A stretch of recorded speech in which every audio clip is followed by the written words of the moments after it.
ahora se está grabando la conferencia, como mola. Bueno, ahora sí que punto rojo. Bueno, pues voy a empezar a traer lo de la resiliencia. Ahora que ya tengo el truco de Irisarri, no voy a... o haremos el teatrillo de que empezamos otra vez. Bueno, compañeras y compañeros, si escucháis en diferido, llevamos 10 minutos de clase y ahora nos hemos dado cuenta que no estábamos grabando. El Jordi es un cretino. Entonces ahora sí estamos grabando, empezamos de nuevo y hemos dado algunos consejillos sobre los trabajos y tal, que mira, los voy a probar en el foro y paso de decirlo otra vez. ¿Sabes? Pero vamos a empezar de nuevo con el tema teórico, que era el concepto de resiliencia. Resiliencia, que no lo he dicho en la sesión que no hemos grabado. Resiliencia viene de un verbo latino, resiliare, que significa rebotar. Solo podéis buscar en Wikipedia, ponéis resiliencia y os sale toda la historia etimológica y tal, ¿no? Pero básicamente tiene que ver con eso, con una especie de movimiento de retorno. Y veíamos con Irisarri, que es ingeniero de materiales, que está aquí calladilla, que la resistencia es la capacidad que tiene un material, la resiliencia es la capacidad que tiene un material para absorber energía sin descomponerse, sin convertirse en otra cosa, definitivamente otra, ¿no? Y esa capacidad de absorber energía sin transformarse, sin mutar, ¿no? Volviendo a un punto de equilibrio, hemos visto que, bueno, ha tenido durante décadas aplicaciones en el ámbito de la psicología. Por ejemplo, decíamos que podemos sufrir un trauma, absorber mal rollo, decía uno de los compañeros en el chat, efectivamente absorber mal rollo y de alguna manera ser capaz de digerirlo sin que nos destroce ese mal rollo, sin que nos descomponga, ¿no? Sin que acabe con nosotros y nosotros. Y decíamos sobre todo que nos interesaba llevar este concepto de resiliencia hacia el tema de la teoría de sistemas, que es algo que nos va a venir muy bien siempre en teoría del arte, teoría de sistemas. Y en concreto la ecología o la teoría de los sistemas vivos, ¿no? De los ecosistemas. Decíamos que nos interesaba, y justo ahí nos hemos dado cuenta que no estábamos grabando, porque cuando hablamos de ecosistemas siempre hablamos de sistemas, es decir, de conjuntos complejos de un montón de bichillos, ¿verdad? De especies, de nichos ecológicos donde hay diferentes interacciones. La complejidad se define como la multiplicidad de interacciones entre elementos diferentes, o la multiplicidad de relaciones diferentes entre elementos diferentes.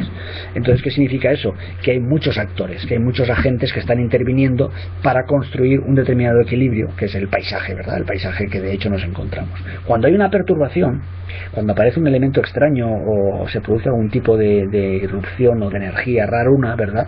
Lo que sucede en un ecosistema complejo es que hay muchos actores, muchos agentes capaces de intervenir y de cada uno desde su especificidad aportar algo que haga que ese equilibrio se recupere o se restabilice, o de alguna manera se generará un equilibrio diferente. Claro, lo que ha supuesto la ecología, el pensamiento más dentro de la complejidad más reciente, es precisamente no pensar que haya una especie de equilibrio estático y absolutamente, no sé decir, paradisiaco, ¿no? Como piensan estos protestantes que nos reparten los folletillos, ¿no? Del paraíso al que llegaremos, con los leoncillos al lado de las cebras y señores con bandejas de frutas. Vamos a ver, no es que haya un punto de equilibrio absolutamente idílico, perfecto al que volver, pero sí que de alguna manera hay una situación en la cual los diferentes sistemas vivos no son radicalmente excluidos o no son borrados del mapa, sino que pueden seguir haciendo su quehacer, pueden seguir viviendo, ¿no? Y eso bajo diferentes condiciones son situaciones de equilibrio. Entonces hablamos de resiliencia de un ecosistema al hablar de la capacidad que ese ecosistema tiene precisamente para recuperarse de las perturbaciones, recuperarse de las agresiones y seguir siendo habitable, seguir siendo sostenible y vivible, ¿verdad?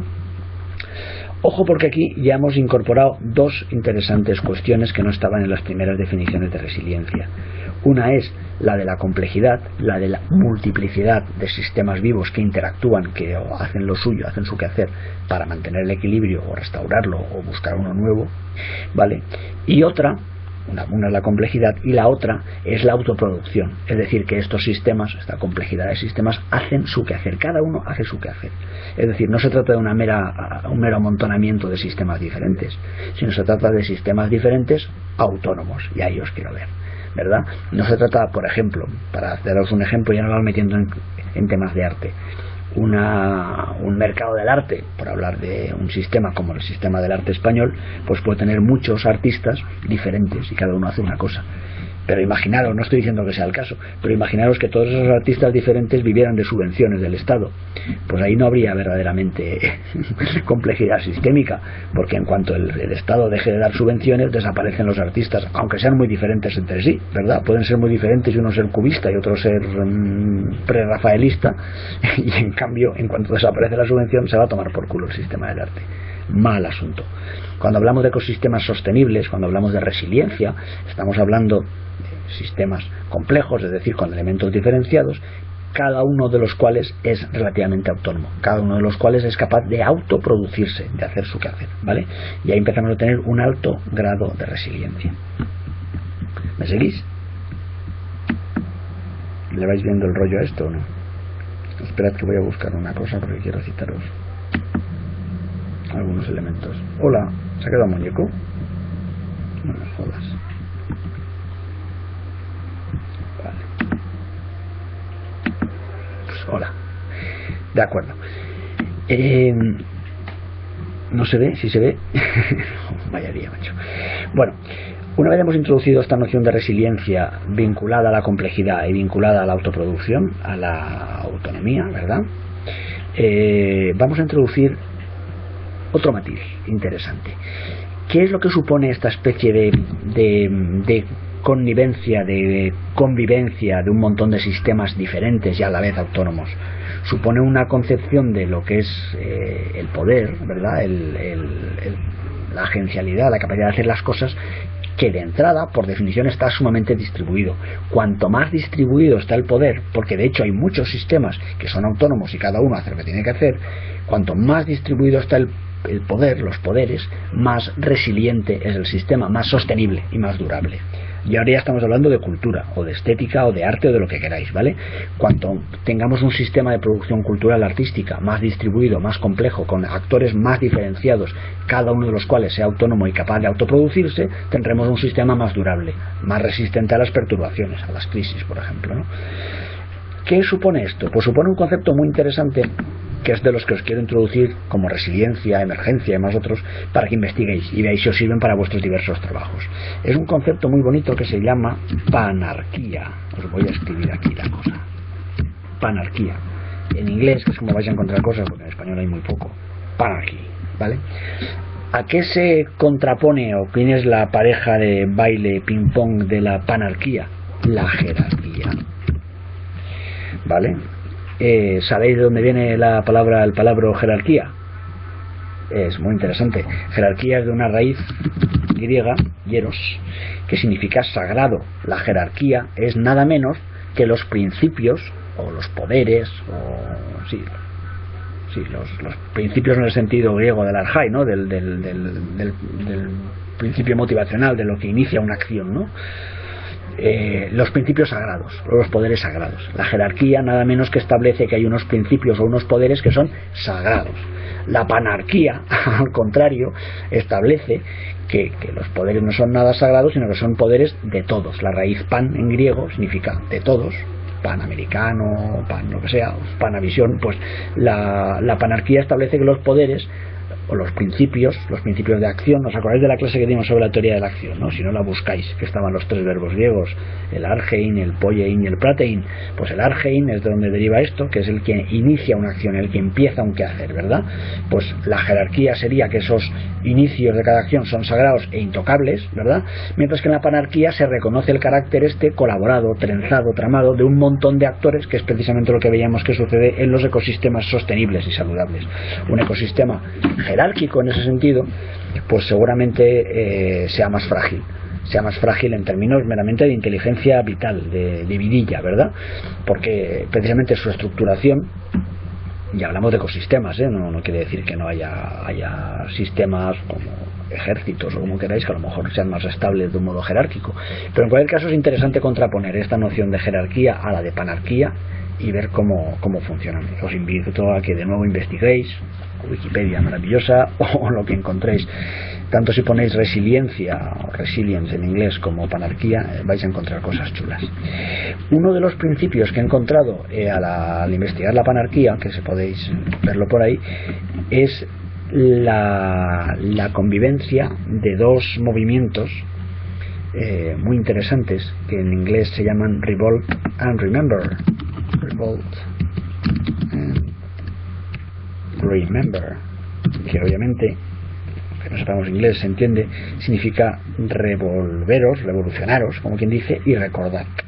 Esto se utiliza en ecología para aludir a los dos principios fundamentales de cualquier equilibrio sistémico.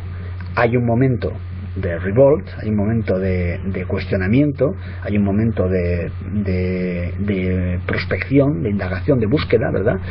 Y hay un momento en que esa indagación, esa prospección caliente se va entibiando, como en el juego de caliente, caliente, frío, frío, se va entibiando, se va decantando, y entonces recordamos el estado de equilibrio, de alguna manera, que hemos tenido o al que aspiramos o al que queremos volver. Cuando recordamos, a veces recordamos cosas que no hemos vivido, como decía Marx. Recordamos o echamos de menos cosas que nunca hemos tenido. Pues bien, en teoría de sistemas se habla de esos dos principios, revolt and remember, revolucionarse y recordar. El revolt es algo rápido, ¿verdad? Es algo de que te da el punto y cuestionas, indagas, buscas por ahí, y es como una especie de línea de fuga. Y el remember, en cambio, tiene una temporalidad más lenta, más reposada. Si investigáis en la red veréis que los ecólogos dibujan el signo de infinito, el típico 8 tumbadillo así. Y ahí colocan, en ese 8 de infinito colocan el revolt y el remember, que son como los ciclos. O bien juegan con el ciclo de explotación, que sería cuando hay una implosión y empiezas a cuestionar cosas y a investigar principios nuevos, y luego las siguientes fases de, como os digo, de consolidación, crisis de la consolidación, rebúsqueda, explosión de nuevo, en fin, todo ese tipo de historias. ¿A qué os recuerda esto del revolt y remember? Pues seguramente no sea muy difícil hacer una comparación con los conceptos que hemos manejado ya desde la primera parte del curso de disposiciones y repertorios. El momento disposicional de cualquier práctica artística, en el cual lo que hacemos es precisamente dar bola a esas competencias, a esas capacidades de hacer que tenemos dentro todos y que nos pinchan, ¿verdad? Ya hablábamos de que había culturas estéticas eminentemente disposicionales, las vanguardias, por ejemplo, Occidente en general, la última fase cultural de Occidente, del siglo XIX tardío y siglo XX, desde el romanticismo, es una cultura estética extremadamente disposicional, que valora la capacidad, la iniciativa, la capacidad de cuestionamiento, la novedad, ¿verdad? Que algo sea nuevo es un valor. Y en cambio las culturas estéticas clásicas, antiguas, Medio Oriente, del resto del mundo en general, son culturas estéticas más basadas en la repertorialidad, es decir, en el remember, el recordar y construir una colección estable de formas estéticas de objetos que nos permitan saber a qué atenernos. No es muy normal ni es muy sostenible, dirían los ecólogos, una sociedad que esté todo el tiempo en revolt, ¿verdad? Como todo el tiempo cuestionando todo y saltando de nuevo, saltando de nuevo y saltando de nuevo. Sería como alguien que no se sienta nunca, que tiene culo de mal asiento y que jamás reposa para pensar qué está diciendo, ¿no? Como tampoco sería muy estable una sociedad que solamente recordara remember y jamás se moviera del sitio. Parece que lo que sucede en términos de sistemas vivos, y si pensáis en vuestras propias vidas personales, seguramente hay algo de eso. Lo que es sensato en sistemas vivos es la alternancia de momentos de revolt y momentos de remember, ¿verdad? Momentos disposicionales y momentos repertoriales. Está bien que lo investiguemos esto en teoría de sistemas, pues para afianzar más los conceptos que tengamos, para estudiar más las diferentes, cuando hacéis trabajos sobre los prerrafaelistas o sobre la Bauhaus o sobre lo que sea, pues ver en qué medida introducen esos bucles. ¿Por qué? Porque además los ecólogos, esta especie de signos de infinito de 8 tumbados, decimos, ¿verdad?, no los colocan aislados, sino que hacen que las fases de revolt y remember de uno se conecten con las de otros ecosistemas, de tal manera que se generan pequeños buclecillos alternativos. Y eso en la historia de las vanguardias, si lo veis, sucede continuamente. La historia de los movimientos artísticos en general, hay una conexión entre unos y otros que hace que todo eso funcione. Son las 8:30 ya pasadas, hay que joderse, cómo va dado el tiempo hoy. Bueno, pues no quería liaros mucho más, solamente quería introduciros estos tres conceptos: resiliencia, complejidad, es decir, multiplicidad de interacciones diferentes entre elementos diferentes, esta cuestión de no solo de la multiplicidad de sistemas sino de su autonomía, ¿verdad? La noción de la panarquía en relación con la noción de jerarquía, y la noción y el doble juego de revolt y remember en la medida en que nos pueda servir para entender mejor la noción de disposicionalidad y de repertorialidad. Ahí de alguna manera debo decir que es bueno que estos conceptos los vayamos asentando y viendo en qué medida nos son útiles. En la medida misma, en la forma misma en que los definimos, en que los construimos verbalmente, ¿verdad? Al hablar de remember hacemos énfasis obviamente en la memoria, ¿no? Al hablar de repertorialidad hacemos énfasis en la coherencia de conjunto de esas formas. Obviamente pues deberíamos ser capaces de equilibrar ambos conceptos o de ver qué nos interesa más. A lo mejor hay momentos históricos o fases del trabajo artístico en que el remember, la capacidad de memorizar, de recordar un estado de equilibrio, es más importante o es más clarificador. Por eso os los cuento, ¿vale? Yo sigo prefiriendo los repertorios, pero bueno, yo os los explico para que los tengáis presentes. Y desde luego os invito pues a que investiguéis más vosotros mismos, que para eso estamos acá, y para que introduzcáis en vuestros trabajos todos estos elementos o los que veáis, ¿de acuerdo? Pues vamos a dejar aquí, si no tenéis ninguna pregunta así fundamental, ¿vale? Si alguien tiene ganas de más, seguramente en el foro puede ir colgando textos para todo esto. Hala, pues buenas noches, chatos, voy a colgar esto y a ver si se ha grabado, que no sé yo.